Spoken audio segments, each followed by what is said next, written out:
I came in 2015. I did a trip with a friend of mine. We did travel through India by train or bus, which was challenging. That would be a good word to use. And we traveled through, we landed in New Delhi, obviously. Right. New Delhi was, luckily, we had this way of traveling in which we use books. And we kind of like try to stay away from the internet, and then we read on the books and we figured out where it says, oh, this is like the backpackers or people's favorite quarter. We actually stayed out of quarter. So we were in New Delhi. We were away from, I think, sector number 1. We were in sector number 10. Figured out how to travel with the underground metro. New Delhi, to be honest with you, was not. Some of the parts were really cool. The markets were really cool. But in the touristy area, the pressure of people was disturbing. As soon as we came out of New Delhi, we did and forgive me for my pronunciation, we did Madhya Pradesh. We went south, straight down underneath. Madhya Pradesh, and then Uttar Pradesh. Yes, Uttar Pradesh. And I fell in love with I realized that obviously, like all the cities, if you went to Italy and went to Rome, you will find that the Romans are used to see tourists become very pushy. And so it's the same experience in New Delhi. But as soon as you moved out of there, then you find the real people. And I really, really loved, we stayed in villages, we stayed in guest houses, we figured everything. We had no driver, we figured out everything by ourselves. We found the most amazing help. And it took us 3 days to sometimes move from one destination to the other. We experienced the 18 hours, the train delay, which turned into 24. So we caught the next train but it was all part of the experience. I really loved I think it's Uttar Pradesh, like the very close to more the Buddhist part. And I'm hoping to come back. I still like that area. If I come back, I want to kind of like do more of the northeast area. Yeah. And honestly, I want to stay away from like more the famous area, because otherwise we Westerners visiting some of these places, we corrupt it. And it is unfortunate. And we corrupt the reactions of people. We corrupt the way we do things. You go somewhere. I remember I was visiting Bali, and anywhere where they're comfortable with tourists, you sit down and put a fork down.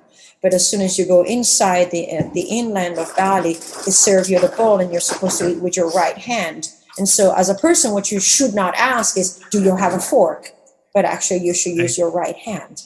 And so I tried to travel like that. But hopefully I'll come back to India. I really had a unique experience. Let me be honest. It was and I've like grew up in Congo, visit Vietnam, I visit Cambodia, Laos. It was not easy. Right. It was very hectic at the time. Everybody, like the traffic, the honking, the noise. I do believe people don't sleep. That's just India. That's the proper description. You have to figure out how the honking works. I know you honk before you're about to overtake, you honk as you're overtaking, and then you honk after you overtook, and then you honk as you're coming the other direction. you just keep honking. You just keep honking. That's our way of saying I love you to each other on the roads. But it was, we ate in local places. We never looked for, we sat, some of the stuff I'm pretty sure people looked at us and frowned a little bit. I remember at a certain point we rented a couple of bikes and we were in an area where they're looking at me like, oh, there's a woman on the bike. And I'm like, yeah, sorry.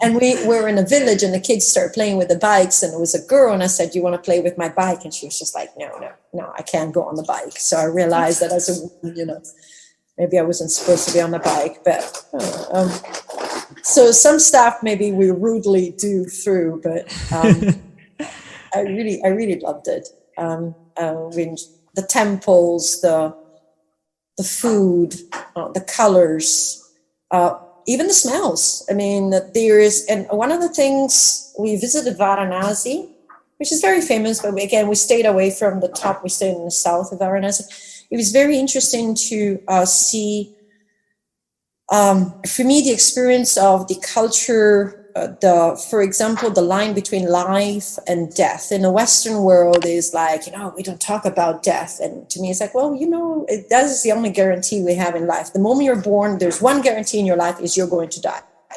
Yes. And then the Western world is like very, oh no, death, keep it away from the kids. You don't really mention that. It's like this whisper thing. And for what I experienced in Varanasi, for example, is death creates life.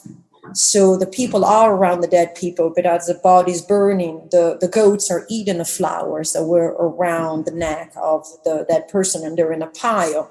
And people, when I describe this, people are like, oh, wow. And I'm like, no, I said, like this person passed on, but whatever was part of this person now is actually fueling something else.